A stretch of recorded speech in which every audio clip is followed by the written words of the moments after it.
Hola, soy Guillermo Testa, tengo 3 trasplantes renales y quería agradecerle a mi mamá y a mis otros 2 donantes por haberme dado la oportunidad de seguir viviendo. Dona tus órganos y dale una oportunidad a miles.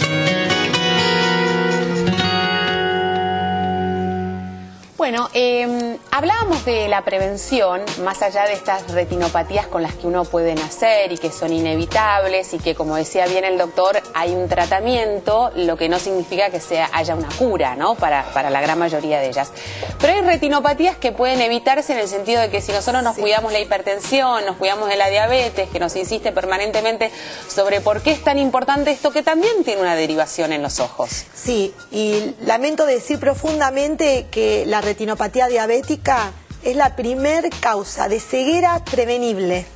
Así que fíjense, eso digamos habla mal de todos los controles que tenemos respecto a la diabetes y como bien siempre dijimos, esto es una epidemia y bueno, vamos a darle información pertinente para que esto realmente en algún punto podamos realmente prevenirlo porque es grave. Ahora, ¿es el diabético que se cuida mal? Exactamente.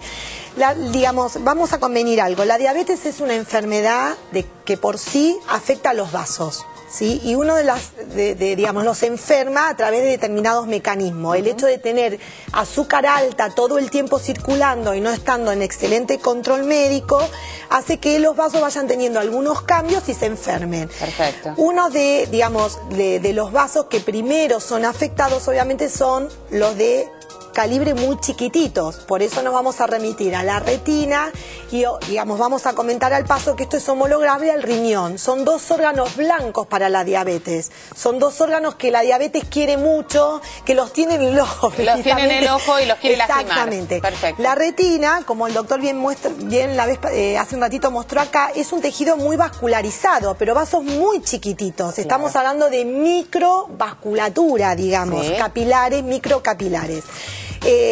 Cuando esto va de la mano, la incidencia o la frecuencia o la aparición de la enfermedad, con los años de diabético, ¿sí? Y con lo mal controlado que tuvo en esa cantidad de años. Se calcula que aproximadamente entre los 10 y 14 años de ser diabético ya el 60% tiene algún grado de retinopatía. Y si diabéticos de más de 30 años de evolución ya llegamos al 100%. Andrea, ¿qué significa cuidarse mal? Porque el diabético dice, no, yo hago lo que corresponde, porque no muchas veces estamos hablando de aquellos que son insulino dependientes, ¿no? Estamos hablando de aquellos que tienen que cuidarse en su dieta, en lo que comen. ¿Qué significa cuidarse mal? Es decir, la diabetes tiene una mirada multidisciplinaria y cuidarse, digamos, no es que no solo cuidarse mal sino que los médicos ahondemos y profundicemos en cuidados, mantener objetivos de azúcar normales en sangre, a través de 3 o 4 pautas muy concretas que dependen algunas del paciente en el cumplimiento de la dieta, en la actividad física y de mantener ciertas cosas que sí puede modificar y en tener tratamientos adecuados que obviamente va a depender de un médico y que trabaja en equipo con el paciente. Perfecto. Ahora bien, nosotros los médicos tenemos para estas cuestiones, cumplimos objetivos que muchas de las veces son numéricos. En este caso es numérico. En un diabético necesita acceder a un control rutinario durante el año, aproximadamente 3 veces al año, o depende de cómo viene, si está compensado o no está compensado, en donde el médico mide determinadas cuestiones. 2 valores básicamente en sangre y algo que depende del paciente, que es un automonitoreo que se le pide. Es constantemente hay que medir el azúcar en sangre. O sea, que es un paciente que tiene que ser hipercontrolado. Exactamente. Después, digamos, lo que puede suceder, que si está muy bien controlado, uno puede retrasar, y eso está absolutamente demostrado, la aparición de la retinopatía.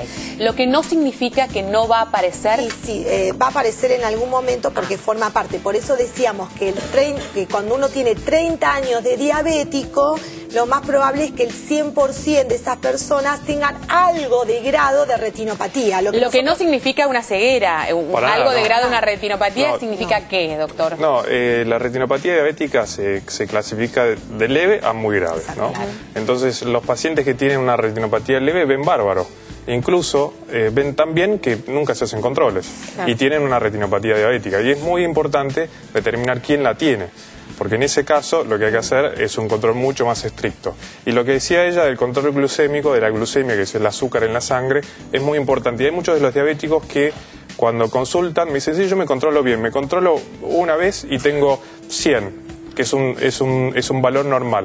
Y es muy importante que lo sepa los diabéticos, es que el valor que importa es una cosa que tiene un nombre raro, pero que se te lo tienen que grabar, que es la hemoglobina glicosilada.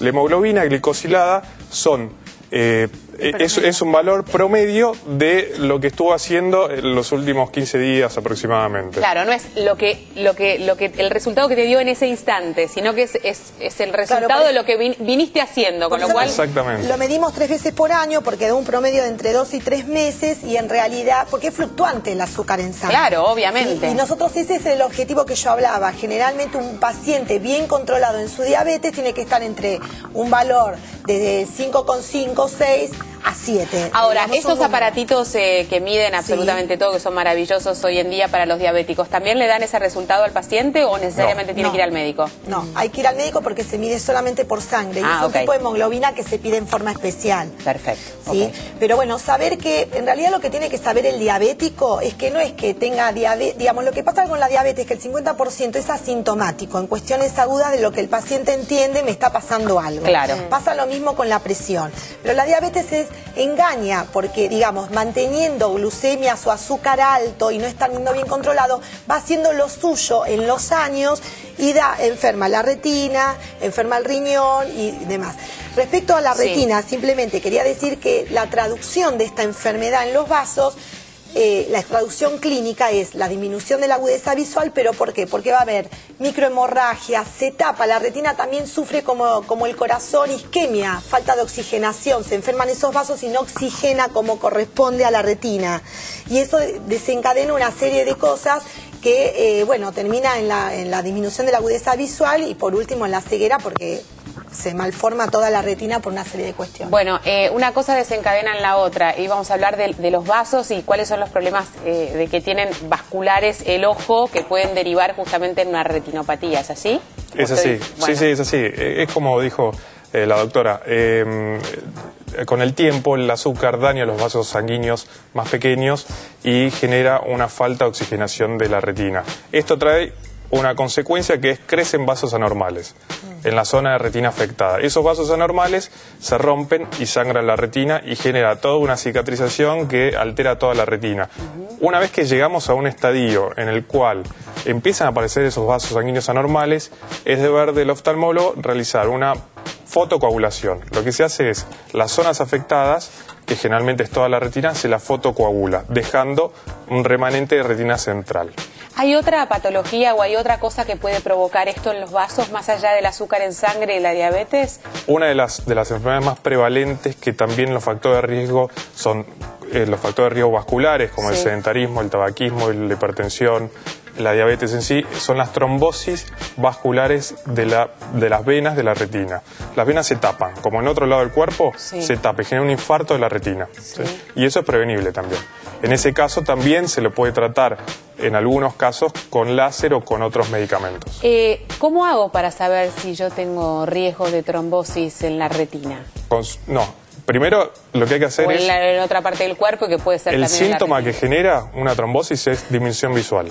Uno de repente, la clásica consulta, desde ayer que no veo de este ojo, uno le hace el fondo de ojo, le hace todo el examen, le hace el fondo de ojo y uno ve que tiene hemorragias en la retina. Amerita un tratamiento oftalmológico y enseguida al clínico. Perfecto. ¿Tenemos mensajes, Roberto? Sí, Silvia de Merlo, tiene 54 años, tuvo un golpe fuerte en la cabeza, a partir de ahí se le producen derrames en el ojo, que trata con láser, pero que vuelven a aparecer. ¿Eso puede ser una retinopatía? ¿Los derrames en el ojo son aquellos que son visibles para nosotros? Sí, pero la consulta me parece que viene por otro lado. A ver. Hay un sector del ojo que todo el contenido del ojo es un gel que se llama vitrio y eso está muy adherido a la retina. Entonces un golpe en la cabeza puede hacer que ese vitrio se desprenda, tironee la retina y genere un desgarro. Y los desgarros en la retina, cuando la retina se rompe, hay que tratarlos porque si no eso puede generar un desprendimiento de retina. Eso no es, ahí no estaríamos hablando de retinopatía. Sí, es una afección de la retina, pero es otro capítulo. Es como un daño traumático. Es un daño traumático de la retina. Perfecto. Que también se ve a veces en el shake and baby, que es el sacudir a los chicos. Totalmente. Inclusive, y en otra oportunidad que hablamos de esto, me estaba acordando mientras escuchaba al doctor, aquellos golpes que nosotros minimizamos muchas veces en los chicos, que tienen de fútbol, de la patineta, que se caen en la calle, que se dan un golpe en el ojo, y que nosotros pensamos que bueno, que ya va a pasar y no hacemos la consulta, y después al cabo de unos meses o inclusive de años el oftalmólogo nos da cuenta de que ahí hubo un daño y que eso evidentemente provoca una lesión que a largo plazo puede traer consecuencias. Sí, totalmente. Yo creo que cualquier traumatismo en el ojo, o incluso indirectamente se puede dar en la cabeza, amerita realizar un fondo de ojo para ver cómo está la retina. ¿Cuánto tiempo tenemos? Porque me acordaba que había un tiempo determinado donde uno podía consultar. No, enseguida hay que consultar. Enseguida. Sí, si uno tiene un traumatismo hay que hacerlo enseguida. Y más si tiene síntomas. O sea, si es un traumatismo y no tiene síntomas, bueno, hagámoslo mañana pasado. Pero si uno tiene síntomas, empieza a ver mosquitas volantes, flashes de luz o desde ya disminución de la visión, tiene que enseguida consultar. Otro mensaje. Rosalba de Capital, ¿hay tratamiento de retinopatía pigmentaria con láser? Doctor. ¿Cómo? No escuché, disculpa. Sí. A ver, Robert. ¿Sí hay tratamiento de retinopatía pigmentaria con láser? No hay. La retinopatía pigmentaria en realidad los tratamientos van de la mano con las vitaminas. La vitamina A es lo que más se da en altas dosis para la retinopatía pigmentaria, pero desde ya es muy controversial ese tratamiento. Con láser no se trata retinopatía pigmentaria. Está bueno que haga esta aclaración, porque últimamente el láser tiene una muy buena publicidad, que está bueno, que lo rescatamos y que muchas veces los médicos lo dicen, lo que ha mejorado y lo que ha ofrecido la posibilidad de tratamiento con láser para distintas cosas, pero no es para todo. ¿No? Porque no es la primera vez que una persona ya me dice, me recomendaron láser para, no sé, resolver un problema que vengo trayendo desde hace años y que por ahí no lo ves. Para mucha gente ya extirpa todo, depila, cura todo. Exactamente. Y no se habla también de los efectos colaterales y de la prevención que hay que tener cuando uno es sometido a un proceso de este tipo. Anteojitos, etcétera, etcétera. Hacemos pausa, ya estamos de vuelta.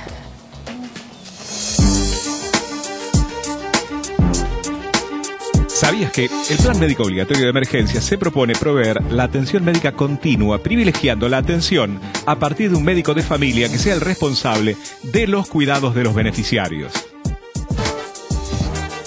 Cuando niño preguntaba si el río llegaría algún día al mar, una voz que andaba por ahí me dijo, tiempo al tiempo.